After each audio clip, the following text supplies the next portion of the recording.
Hello, my lovely leaves. Welcome to Vivid Vibration. My name is Christina. I hope that y'all are doing well today. Leaves, I know one of my leaves was having a rough day today. I was feeling it.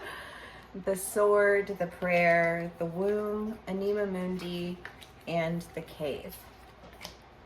Well, leaves, the sword is the idea of making a decision, of cutting away with something.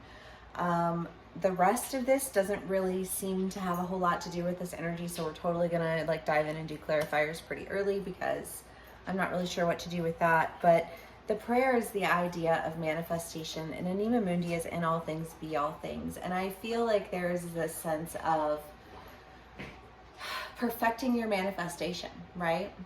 Like my one friend, Love, but she's always got ideas, and they're always good ideas too, they're fun ideas. She's creative, and she's just full of life and so colorful, and you can tell with each one of her ideas, like there's a connection there, and she's just trying to connect it until she gets it to be what she wants it to be, right?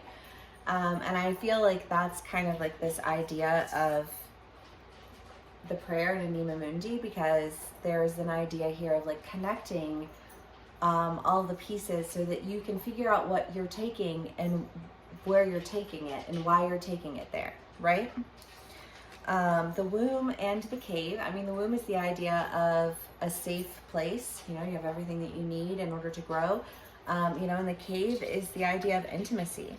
It could be that some of my leaves are really just becoming very intimate with what it is that they actually are, wanting and seeking to create in life, that they know will actually result in something, I feel like, tangible, Yes, you do know, huh? He's a sweet boy. Yeah. Okay. Leaves. Hope everyone is doing well. Hold on a second. I'm dropping cards. Okay. We have the Ten of Swords, the Six of Wands, the Four of Cups, and the Page of Pentacles. Well, yeah. There's just the sense of just feeling real frustrated because sometimes we have to go through some ideas that don't work, and you're like, put all that energy and effort into something, and I don't know, I feel like I just kind of made a mess of it, and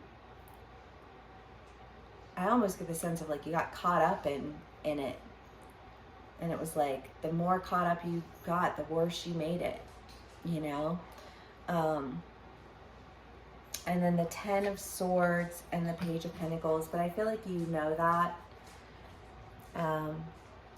Maybe you had a trigger point that got touched, and you were like, okay, if I can start to recognize my triggers, then I can start to acknowledge what it is that feels safe to me and what it is that doesn't feel safe to me, and I can start making my decisions accordingly, right? Because love my leaves so very much, but y'all are very indecisive sometimes, and that's okay, but it's a lesson that you're learning, and I feel like there's this idea of like, I learned it, and now I'm ready to start making decisions that are going to, offer me that safe space so that I can really become intimate with the reality of what it is that I'm trying to create, what it is that I'm trying to manifest. And I love that, leaves. Okay.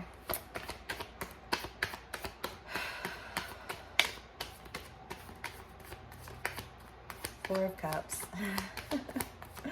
Yep.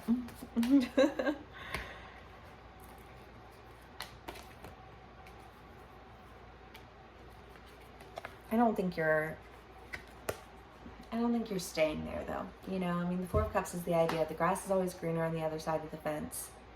When the grass is always greener on the other side of the fence, then you always kind of end up feeling like you're missing out on something. But I get the feeling that you're making decisions. King of Pentacles, the Fairy Stallion, Ace of Cups, and Ace of Pentacles.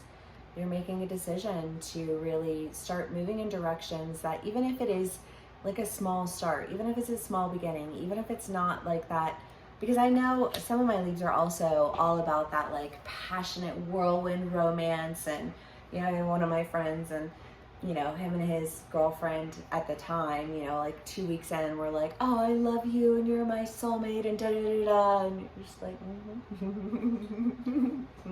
yeah, you know. It didn't work because a lot of times when you have that whirlwind energy, it's an energy that like it catches fire and it burns out quick, you know. And I feel like you're starting to understand that, like, if you are always saying, well, I want love and I believe in love and I believe in relationships and I believe and I believe, but like you mandate that like toxic like start, and it doesn't always have to be toxic. Being intoxicated with another person does not immediately mean it's toxic. But there's a difference between being intoxicated with a person and handing everything in your life over to somebody immediately because you just, you know what I mean? Like people shouldn't ask that much of you without you having an opportunity to really know them. And I feel like that's kind of a step that gets missed a lot of times that ends up resulting in something toxic, you know, but intoxication doesn't necessarily immediately mean toxicity, just to clarify. That being said, I feel like this decision that you're making that feels safe to you, that feels like it's allowing for you to really become intimate with an idea, because Leaves, you guys are heady and you like to think of ideas, and I feel like you have this idea of what love is to you, and it never seems to really pan out because there's a lot of you know, like grunt work behind that, and you don't always like to have to do the grunt work, right? You just want things to be pretty and naturally that way, and you know, like, and somebody who's good at it can make it look easy, but it doesn't mean that it is. You know what I mean? Like, and I feel like you're kind of understanding that, and making decisions for yourself accordingly. That, you know, like, it might feel like a small beginning, but it feels like a small beginning that enables you to really create that safe environment where you can work toward the creation of what it is that you really want. Whether that's a career, whether that's something with your family, whether that is, you know, an actual relationship, you know, like, it depends on how it resonates for you. Obviously, these can resonate in a multitude of ways. So take what resonates, how it resonates, and leave the rest. But yeah, I mean, it seems positive. The Nine of Swords. No. That's not for you. No, it's not. Slobbers all over right now. The Nine of Swords is just the idea of feeling like you're just like, there's always something like lurking around the corner to get me. But again, to go into that idea of not taking the time to really familiarize yourself with people or circumstances or whatever, you know, like, you can dive into in an intoxicated manner into something that's very toxic without realizing it until you realize it's too late. You know, and I just kind of feel like you don't want to put yourself in a situation where it's too little, too late anymore. You know, 'cause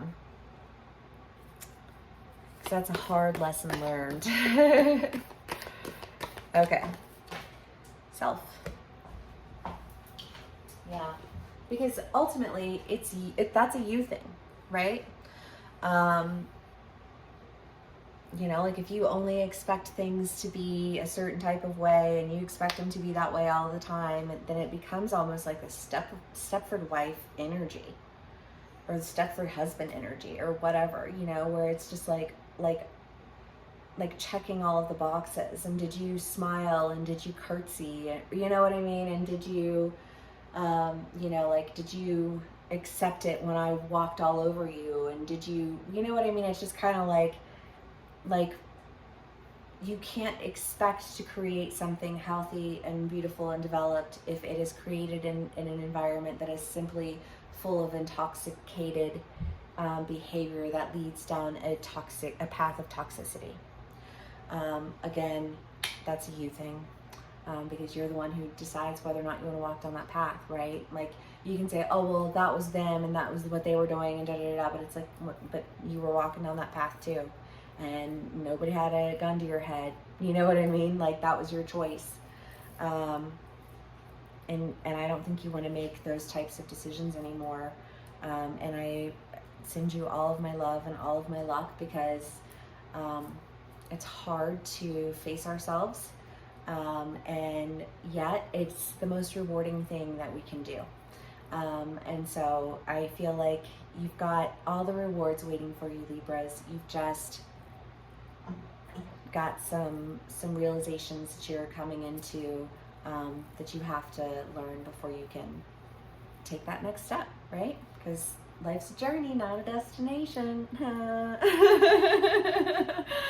All right, Leaves, if this did resonate with y'all, please do give me a like, share, and subscribe, and I will see y'all again soon. Bye.